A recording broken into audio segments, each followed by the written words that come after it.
teman-teman semua, balik lagi di A Being is Asking Channel yang membahas soal filsafat secara substantif tetapi tetap ringan dan menyenangkan. Nah, kali ini aku bakal menemani kalian untuk membahas soal hal yang menarik banget dalam filsafat. Mau tahu apa? Itu adalah thought eksperimen atau eksperimentasi pikiran.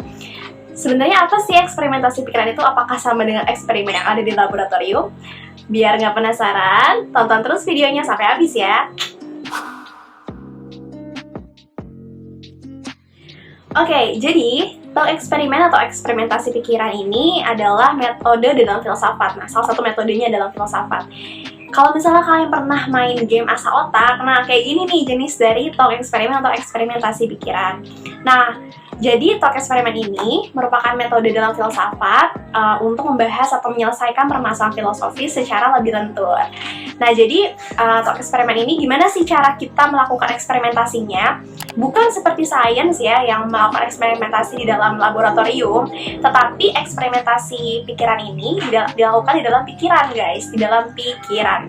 Nah, jadi kita membayangkan atau mengimajinasikan suatu keadaan tertentu, dan dari situ akan menghasilkan adanya konsekuensi logis. Nah, dari konsekuensi logis ini, maka akan didapatkan kesimpulan yang dalam artian kesimpulan ini bisa ditarik secara umum, guys. Nah, jadi pemikiran para filsuf nih, misalnya kayak filsuf yang terkenal, misalnya John Locke, semua filsuf terkenal sih, kayak John Locke atau misalnya Hilary Putnam, mereka itu melakukan thought eksperimen untuk mencapai pemikiran yang sangat mendalam dan akhirnya kita kenal sampai sekarang gitu. Nah, jadi fungsi dari thought eksperimen ini adalah pertama untuk memicu pemikiran filosofis. Nah, yang kedua itu untuk melakukan argumentasi atau untuk menjabarkan argumentasi kita tentang klaim filosofis tertentu gitu. Nah, kemudian yang ketiga itu untuk melakukan pembuktian secara a priori. Maksudnya a priori itu pembuktian yang ada dalam pikiran ya, bukan a posteriori yang dalam arti seperti sains yang ada fakta empirisnya gitu. Karena kan eksperimentasi pikiran ini hanya dilakukan di dalam pikiran. Nah, kemudian yang terakhir adalah untuk membuktikan adanya kemungkinan possible worlds. Nah, kemungkinan possible worlds ini kayak gimana sih? Kayak yang dilakukan oleh Hilary Putnam dalam pemikirannya Brain in Fat. Jadi, di sini Hilary itu pengen membuktikan gitu loh. Sebenarnya ada nggak sih dunia eksternal itu? Sebenarnya kita tuh eksis nggak sih? Atau jangan-jangan kita ini cuma kumpulan otak yang ditaruh dalam bejana, dan bejananya ini dihubungkan ke dalam otaknya ini dihubungkan dengan sistem komputer, dan kita hanya bergerak mengikuti program-program yang ada dalam komputer. Nah, ini kan mengerikan sekali ya dalam hal pemikiran tentang kesadaran atau mungkin pemikiran mengenai mind, memori dan sebagainya itu. Nah, jadi dari sini kita bisa tahu kalau thought eksperimen ternyata memang benar-benar complicated banget gitu, walaupun sebenarnya ini metode yang membuat kita tuh lebih lentur dalam memikirkan permasalahan filosofis. Nah, kita bisa ambil satu contoh yang sederhana banget, tapi ini bisa merambat ke dalam pemikiran yang lebih luas, yaitu epistemologi dan juga politik.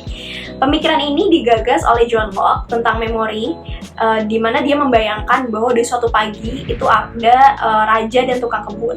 Nah, raja dan tukang kebun ini punya memori yang tertukar. Jadi, di dalam tubuhnya tukang kebun itu ada memorinya raja, sementara di dalam tubuhnya raja itu ada memorinya tukang kebun.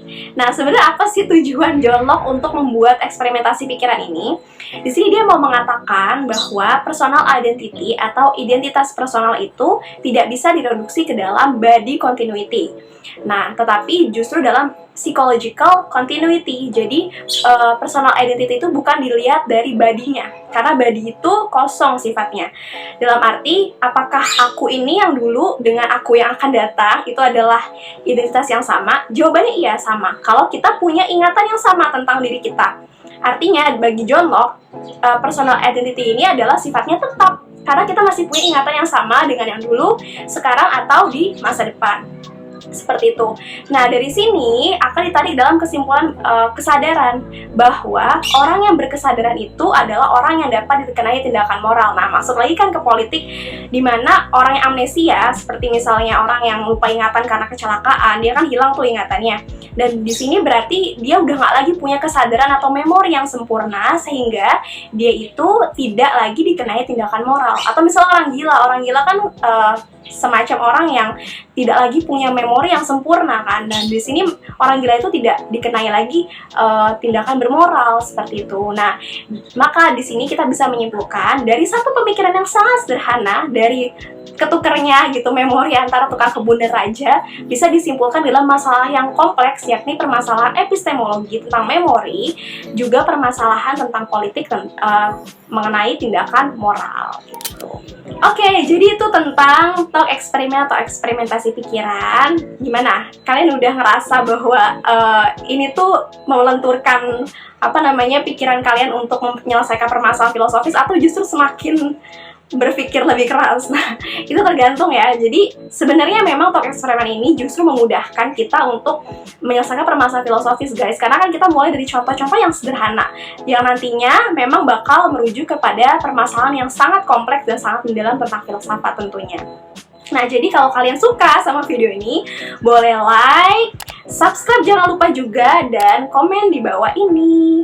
Dan juga stay tune terus di channel A Beginner's Essay, karena kita bakal bahas tentang filsafat tetapi tetap ringan dan menyenangkan. Bye-bye!